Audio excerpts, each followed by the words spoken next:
Hi guys, it's me, Santa, and I want to read you a story.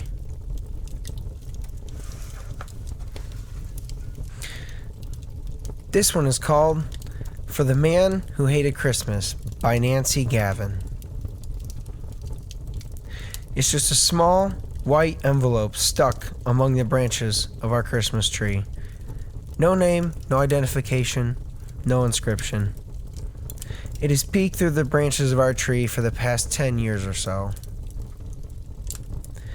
It all began because my husband Mike hated Christmas. Oh, not the true meaning of Christmas, but the commercial aspects of it. Overspending, the frantic running around for last-minute gifts, the tie for Uncle Harry, the dusting powder for Grandma, the gifts given in desperation because you couldn't think of anything else. Knowing it felt this way, I decided one year to bypass the usual shirts, sweaters, ties, and so forth. I reached for something special, just for Mike. The inspiration came in an unusual way.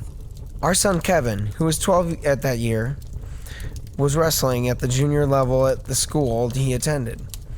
And shortly before Christmas, there was a non-league match against the team sponsored by an inner-city church. These youngsters, dressed in sneakers so ragged that shoestrings seemed to be the only thing holding them together, presented a sharp contrast to our boys in their spiffy blue and gold uniforms and sparkling wrestling shoes.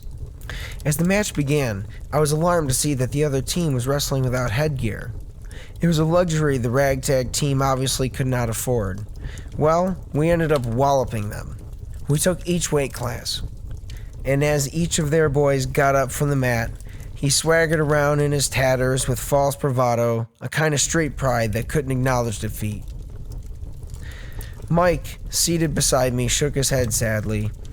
"I just wish one of them could have won," he said. "They have a lot of potential, but losing this could take the heart right out of them."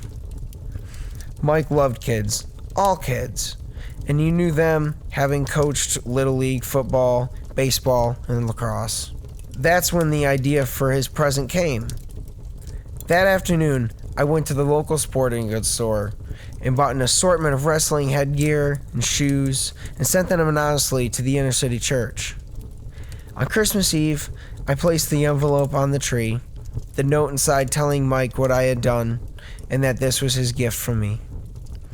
His smile was the brightest thing about Christmas that year and his succeeding years. For each Christmas, I followed the tradition. One year, sending a group of mentally handicapped youngsters to a hockey game. Another year, a check to a pair of elderly brothers whose home had burned down to the ground the week before Christmas, and on and on. The envelope became the highlight of our Christmas. It was always the last thing opened on Christmas morning, and our children, ignoring their new toys, would stand with wide-eyed anticipation as their dad lifted the envelope from the tree to reveal its contents. As the children grew, the toys gave way to more practical presents, but the envelope never lost its allure. The story doesn't end there. You see, we lost Mike last year due to dreaded cancer. When Christmas rolled around, it was still wrapped in grief that I barely got the tree up. But Christmas Eve found me placing an envelope on the tree, and in the morning, it was joined by 3 more.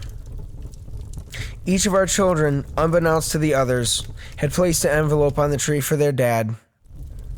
The tradition has grown, and someday will expand even further with our grandchildren, standing to take down the envelope. Mike's spirit, like the Christmas spirit, will always be with us.